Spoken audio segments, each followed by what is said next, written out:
Hello guys, welcome to Pixup. So here we are again guys. Meron tayo po report today. It's isang RTX 3070 Ti na Eagle na gigabytes. Ito.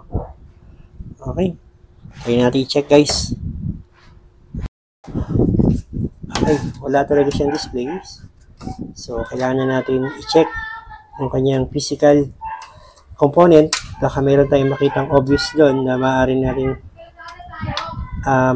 maaari natin gamitin as a reference na mukhang mukhang bilog na yung screw Ang tigas naman ng pagkaka-screw nito.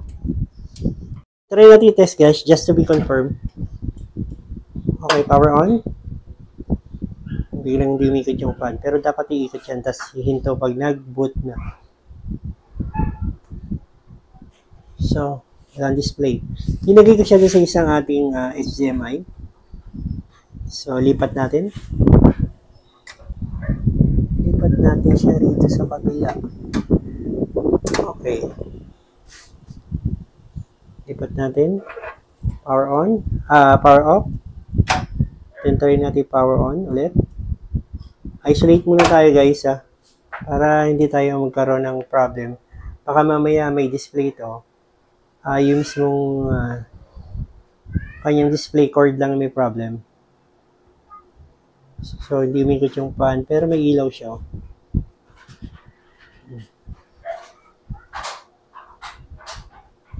Okay, try natin guys sa DP port. Kukunin ko lang yung DP port ko ito. Resistance checking muna tayo guys. Basic muna tayo para hindi tayo masyadong maligaw sa pag-repair. Okay, try natin mag-diode mode. Ohms reading tayo muna. Check yung resistance checking tayo, dapat ohms. First, lagi natin kini-check, pin 12 volts. Okay, meron tayong 5 point something kilo ohms. Very good. Okay. Meron tayo ditong 3, 1.8 o 3 around 1.8 kilo ohms. Probably ito ay isang 1.8 volts reel. Ayan. Itong isa ay 8 point something o 8 point something kilo, 8 point something ohms to. Ito ay possible ito isang 0.75 volt. Yung ating BDDCI. Itong isa 5 volts to. Okay. Mukhang may problema tayo sa 5 volts guys. Ang baba ng reading niya. 63.7 ohms lang siya. Dapat at least nasa kilo ohms to. Napakababa. Ayun, parang may problema tayo dito. Parang nakita na natin yung problema natin guys. Itong 5 volts. So check natin itong ating 12 volts dito.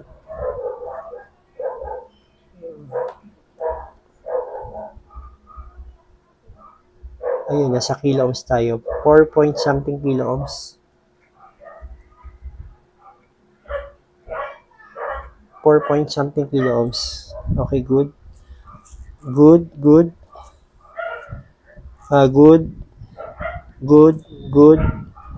Ito, mukhang dito yung problema natin. Check natin yung ating VRAM. At least nasa 20 to 30 to ohms. So, yun, good. More than 30 pa nga, ang ating resistance. Okay, Diba? Dito pa lang, guys, sa pag-check pa lang ng resistance checking, malalaman natin yung problema natin sa ating GPU chip.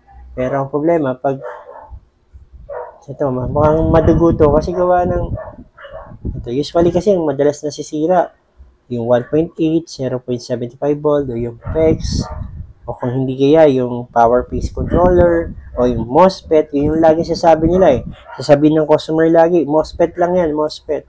So hindi po lagi ganun. Tulad po nito, ito yung pinakamahirap sa akin dahil mahina ako sa tracing sa sequence ng ating 5 volts. Maliban na lang kung meron akong schematic makuha nito sa online na meron tayong board view dyan. So, tingnan natin. Baba, oh. Okay. Concentrate tayo muna sa 5 volts. O, try natin mag-voltage checking tayo, guys. Para malaman natin kung alin dito yung may voltage. Okay? Okay. Okay. Voltage checking muna tayo.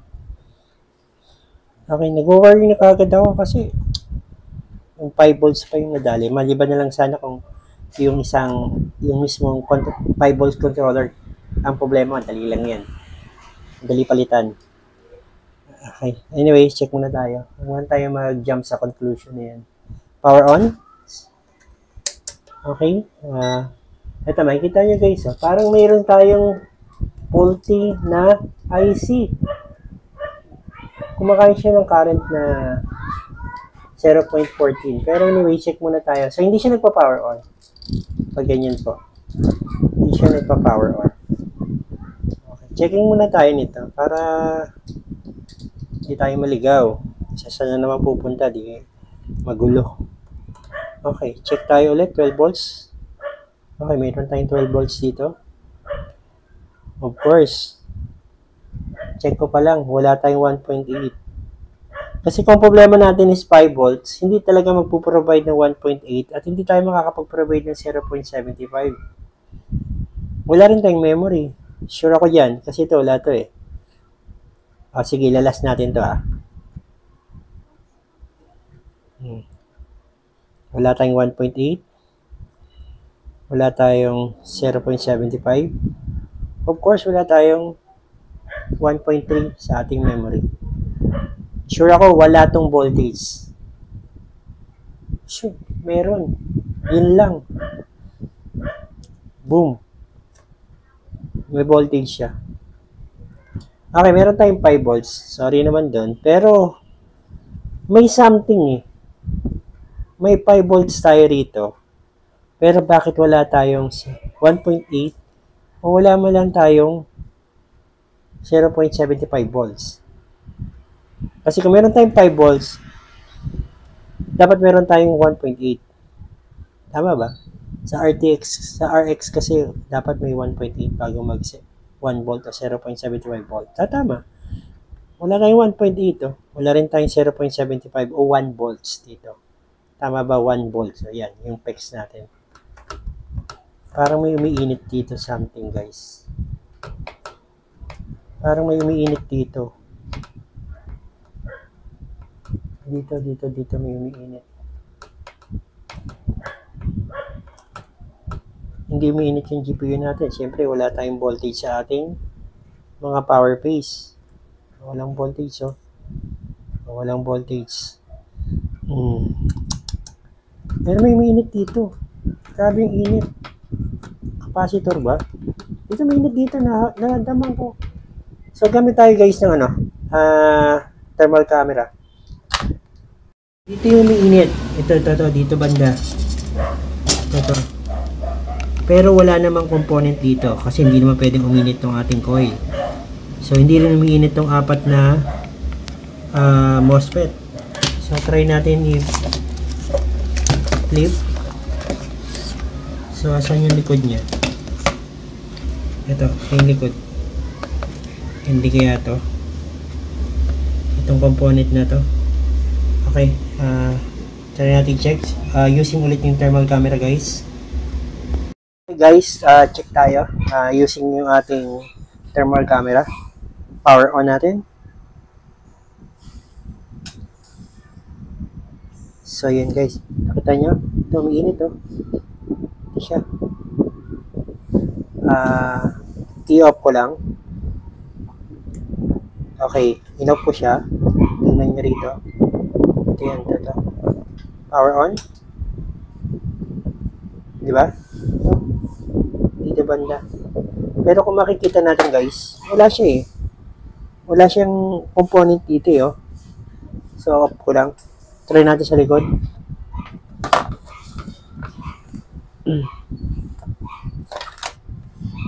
Okay. Thermal camera tayo ulit. Ipa-power on ko lang. Yan. Power on. So, yun. Ito guys. Ito siya. Ito yung umiinit. Ito yung umiinit natin. Diba? So, try natin isa pa. Gamitan natin ng kulay black. Mas maganda yung black eh. Okay. Power on. Ayun. Ito guys, kitang-kita. Ito siya. Ito siya guys. Ito siya. Okay, check natin sa microscope. Alin yan? So, ito siya guys. Ito yung umiinit sa atin. Ito. Hindi ko lang sure kung anong component to. So, try natin i-view siya. Okay, basahin natin nga guys para makita natin kung anong code to. Isa siyang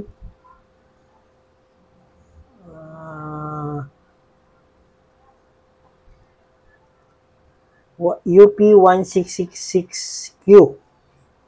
UP166Q. Okay? Isa siyang UP166Q. Okay? Tingnan natin sa internet guys kung para saan. Guys, ito yung ating UP166Q. So, ang purpose pala niya guys, isa siyang memory voltage uses a two-phase pair controller by UPI, UP1666Q controller. So, isa pala siyang power phase controller guys para sa ating memory. Okay? So, dito pa lang guys, malalaman na natin kung anong purpose ng component niya. Kaya mas maganda guys, paminsan-minsan, check natin through online kung may available ba na pwede nating gawing reference din sa mga component na hindi natin alam kung para saan. Okay? Okay, palitan natin guys.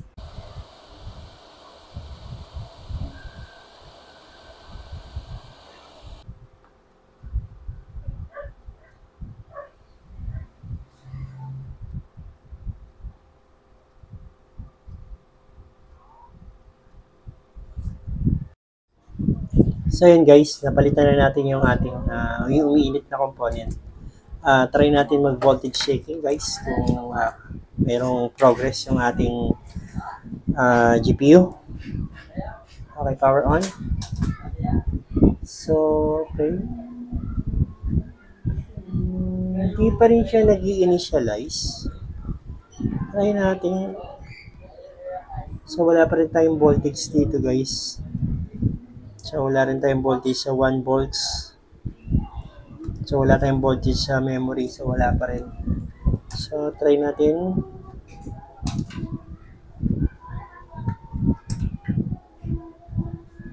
Okay, wala pa rin tayong voltage. So, may missing voltage pa rin tayo para mag-power on o mag-initialize yung ating GPU. Wala tayong 1.8 burst, then wala tayong PEX, then wala tayong memory. So, try natin i-check yung power back controller nitong ating 1.8. Dito tayo mag-focus kasi ito yung first required voltage natin para magkaroon tayo ng 1 volt at memory. Okay? At ito yung ating power back controller sa ating 1.8. Dito muna tayo mag-focus guys kasi ito yung first required na component para voltage para magkaroon tayo ng voltage ng PEX. JS9216 yung pangalan ng ating chip. So, try natin i-check guys kung mayroon tayong voltage dito sa enable, Pgood, voltage in, saka BCC. So, first, check muna natin guys yung ating BCC kung mayroon tayong 5 volts.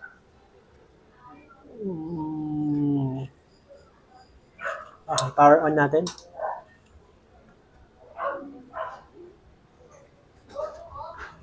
Okay, may 5 volt tayo sa BCC guys. Okay, check natin yung ating voltage in. 12 volts, okay, good. Okay, good. May 12 volts tayo. Okay, 12 volts, okay. Then, try natin i-check guys yung ating enable. Dapat at least meron tayong 2 volts o 3 volts dito sa pin number 2. So, wala tayong voltage guys sa pin number 2. Of course, wala rin tayong voltage sa P-good. Okay. Okay. Try natin i-trace guys kung alin dito, ano ba nagpo-provide dito sa ating enable. Ang nagpo-provide dito sa ating enable guys, itong ating 5 volts na IC. Ano yun? Ito. Check natin to guys. Focus din tayo rito. Try natin i-check to. Okay, popost ko lang guys ha.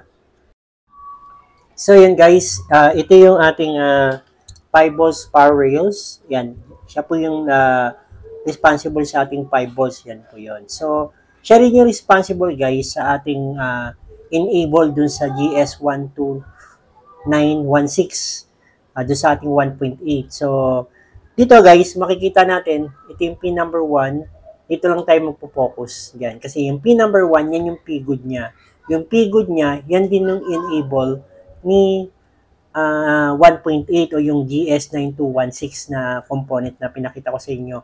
Yung 1.8 na power rails natin na required voltage para magkaroon ng voltage yung ibang supply ng ating GPU.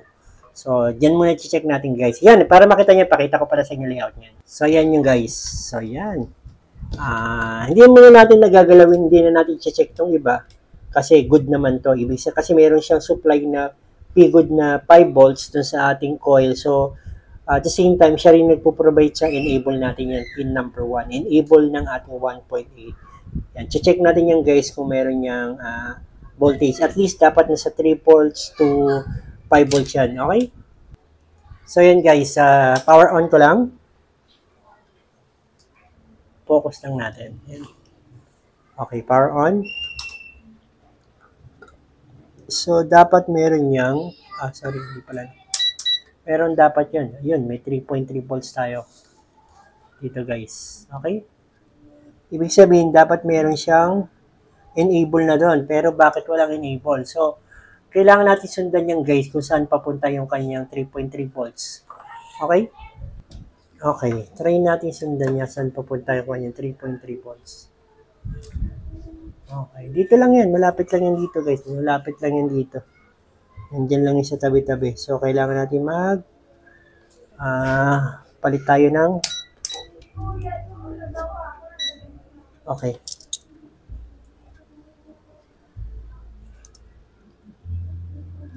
Dapat tutunog kung alin dyan yung mga pupunta sa kanya.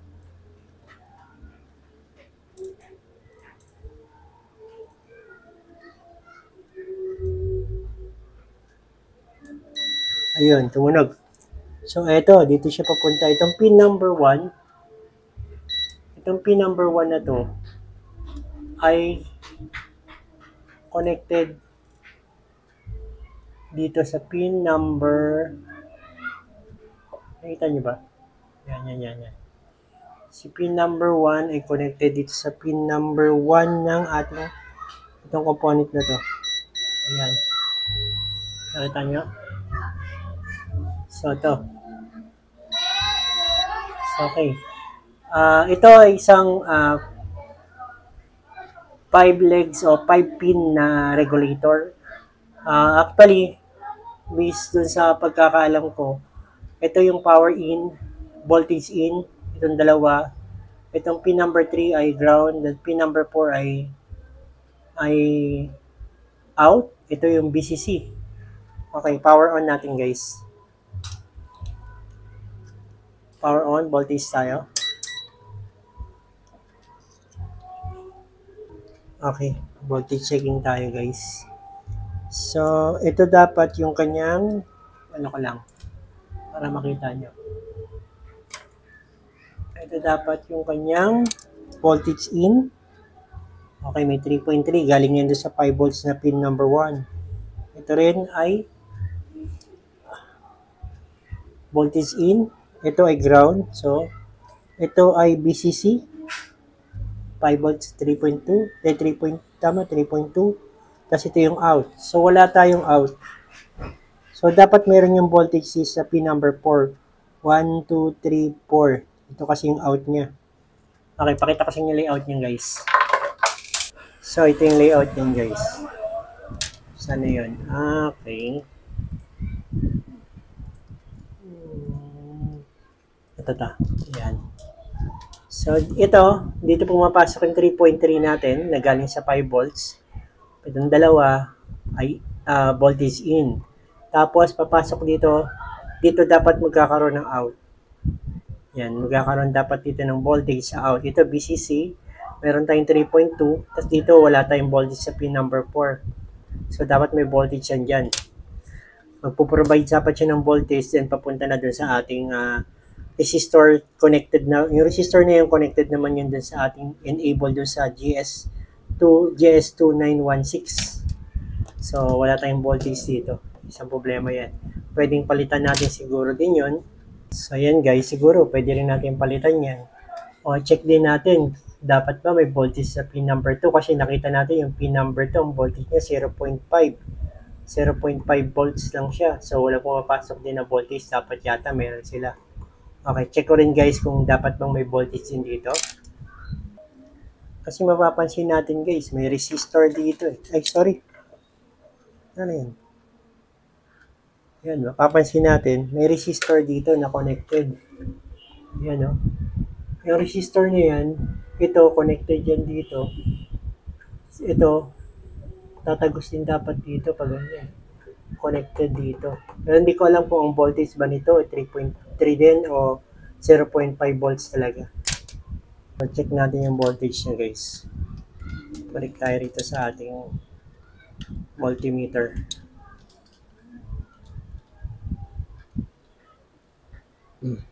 Okay, voltage tayo. Power on. So, ito yung 3.3. Meron tayo dito. Dapat ba tatagos dito yung 3.3? So, hindi tumatagos dito yung voltage. So, hindi tumatagos yung voltage dito. Kaya siguro hindi ito nagpo-provide. Yan, wala oh. Okay, try natin i-check kung ano ang value niyan. Okay. Ano ba ang value niya? Try natin i-check.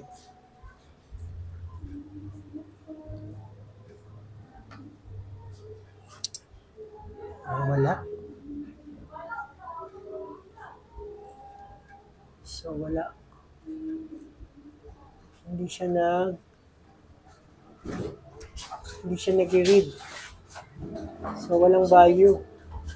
Okay, check ko muna guys kung anong value niyan ha. Check ko lang sa, kung may makikita ako sa board view kasi wala akong wala akong schematic niyan eh. Post ko lang. Okay guys, try natin palitan. Tingnan natin kung magkakaroon ng improvement.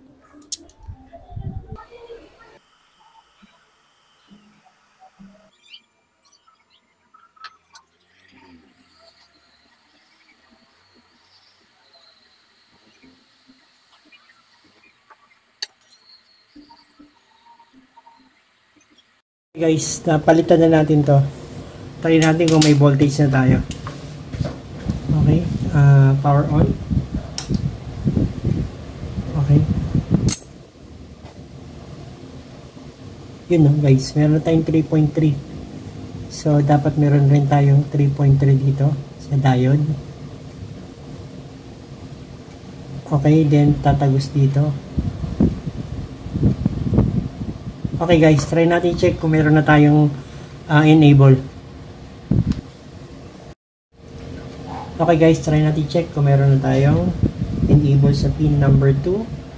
Anin ko lang yan, pin number 2. Power on.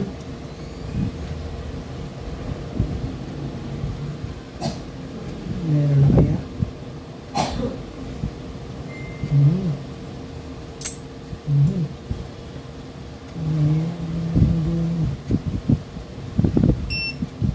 So yun guys, meron tayong enable sa pin number 2. 1 volts. So, try natin kung meron na tayong voltage dito. So, wala pa rin. So, try natin kung meron tayong P-good. Sa pin number 1, iyan yung ating P-good.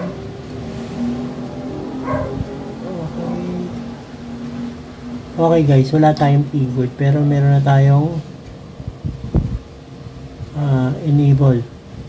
Okay, try natin palitan tong GS9216 na ano guys, power back controller. Okay, try natin palitan guys. Takpan lang natin ito capacitor. Okay.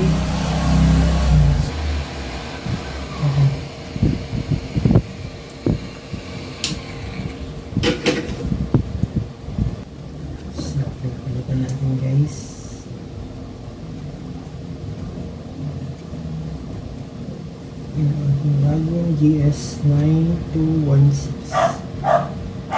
Okay, bagong-bago pa. Pero lagay muna natin ng lead. Okay guys, popost ko lang. Okay guys, napalitan na natin yung GS9216 na power back controller ng ating 1.8. So hoping na sana ay magkaroon na ng ating voltage. Okay, try natin i-check guys. Power on. So, yun guys, meron na tayong 1.8. Meron na tayong 0.9 volts. Good. And, wala tayong voltage sa ating memory. 1.5. Meron na ba tayo meron na tayong voltage sa ating GPU. Okay, patayin natin. Umiinit na yung GPU guys. Okay. So, good. Meron tayong improvement kahit pa paano guys. Meron na tayong 1.8. And meron na tayong 0.9 volts yung PEX natin. Ito yung para sa display. Ang problema na lang natin guys, itong ating 1.5 o 1.3 voltage. I'm not sure kung DDR5 to, DDR6. Pero nandun lang naman yun. Dapat nasa 1.5 o 1.3. So, try natin mag-isolate dito sa ating memory reels. So, check natin yung mga yan. So, check natin sa camera, sa ating microscope. Okay guys, palitan natin to. Itong ating UP1, focus ko lang. Itong ating UP. Okay guys, mapapansin nyo parang merong porn mark dito na bumigay ulit yung ating memory controller. So, try natin palitan ulit guys. UP1666Q. Palitan natin to guys.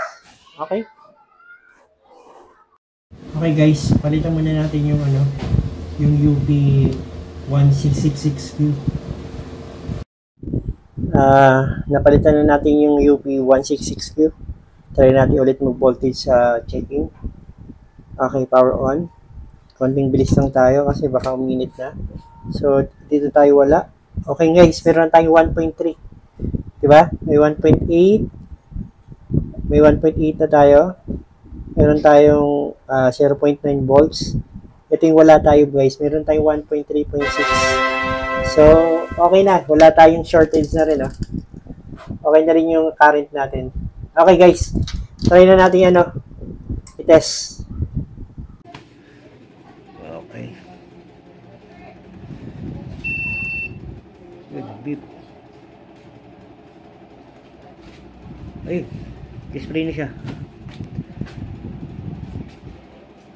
Display na siya guys. So, try natin i-check guys using with Windows. Lagyan natin ng Windows guys. Lagyan natin ng Windows. Lagyan natin kung continue siya going to the Windows. Yun. At least nag-display na siya.